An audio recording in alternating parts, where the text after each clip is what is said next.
સાંસદ મનસુખ વસાવાએ દારૂ મુદ્દે ગૃહમંત્રીને પત્ર લખતા આપના ધારાસભ્ય ચૈતર વસાવાએ ખુશી વ્યક્ત કરી હતી। આમ આદમી પાર્ટીના ડેડિયાપાડાના ધારાસભ્ય ચૈતર વસાવાએ એક મહત્વપૂર્ણ મુદ્દા પર પોતાની વાત રજૂ કરતા જણાવ્યું હતું કે ભરૂચના સિનિયર સાંસદ મનસુખભાઈ વસાવાએ ગૃહમંત્રીને પત્ર લખીને વિનંતી કરી છે કે નર્મદા જિલ્લામાંથી અનેક ગાડીઓ ભરીને દારૂ કરજણ, આમલેઠા, ઉમલ્લા સહિત અનેક જગ્યાએ જાય છે અને ખૂબ જ મોટા પ્રમાણમાં નકલી દારૂ આ વિસ્તારમાં વેચાય છે। મોડા પણ મનસુખભાઈ જાગ્યા છે તો એ બાબતનો આનંદ છે। અનેકવાર નર્મદા, ભરૂચ, છોટાઉદેપુર, દાહોદમાં દારૂની ગાડીના પેટ્રોલિંગ કરતા પોલીસ અધિકારીઓના વિડીયો અને દારૂના અડ્ડા પર મહિને હપ્તા લેવા જતા પોલીસ અધિકારીઓના સીસીટીવી ફૂટેજ પણ સરકારને આપ્યા છે, પરંતુ સરકારે પોલીસ અધિકારીઓ અને બુટલેગર ઉપર કોઈપણ જાતની કાર્યવાહી કરી નથી। ભરૂચના સિનિયર સાંસદ મનસુખભાઈ વસાવા દ્વારા આજે ભાજપ સરકારના ગૃહમંત્રી હર્ષભાઈ સંઘવીને એક પત્ર લખીને વિનંતી કરવામાં આવી છે કે નર્મદા જિલ્લામાંથી અનેક ગાડીઓ ભરીને દારૂ કરજણ, આમલેથા, ઉમલ્લા, રાજપાયડી, સિનોરમાં આવે છે અને પુષ્કળ પ્રમાણમાં નકલી દારૂ આ વિસ્તારમાં વેચાય છે। ત્યારે મોડે પણ મનસુખભાઈ વસાવા જાગ્યા છે ત્યારે આનંદ થાય છે।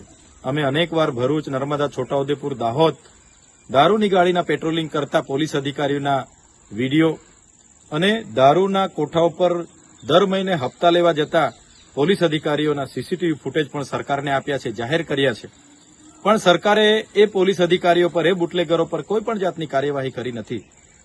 ત્યારે મનસુખભાઈ વસાવાનું કહેવું એવું છે કે કેટલાક રાજકીય નેતાઓ, બુટલેગરો અને પોલીસ અધિકારીઓ બધા સાથે મળીને આ પ્રકારની આખી પ્રવૃત્તિ ચલાવે છે। ત્યારે પહેલા તો મનસુખભાઈ એ રાજકીય નેતાઓના નામ એમની પાસે હોય તો જાહેર કરે, બુટલેગરોના નામ જાહેર કરે, પોલીસ અધિકારીઓના નામ જાહેર કરે અને એમની સરકાર છે, એમના જ ગૃહમંત્રી છે, જેઓ હર હંમેશ કહેતા હોય છે કે કાયદામાં રહેશો તો ફાયદામાં રહેશો।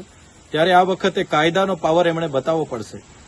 કોઈ પણ ચમરબંધીને છોડવામાં ન આવે એવી મોટી એ લોકો ફાંકાઓ, ગુલાંગો ફૂકે છે। ત્યારે આ વખતે ચમરબંધીઓના નામ મનસુખભાઈ આપે છે, એમના પર કાર્યવાહી કરે એવી અમારી પ્રબળ માંગ છે।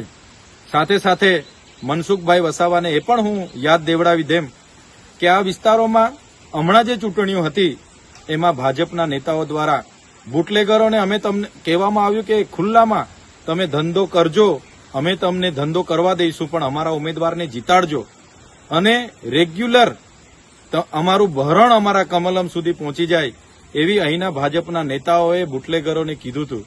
ત્યારે અમારી લાગણી ને માગણી છે, ગુજરાતની જનતાની માગણી છે કે મનસુખભાઈ વસાવા પર જેટલા પણ રાજકીય નેતાઓ, જેટલા પણ બુટલેગરો, પોલીસ અધિકારીઓ જે આ પ્રકારના ધંધાઓ કરે છે એમના નામ હોય તો જાહેર કરે અને એમની સરકારમાં એમના પર કડકમાં કડક કાર્યવાહી કરાવવામાં આવે એવી અમારી પ્રબળ માંગ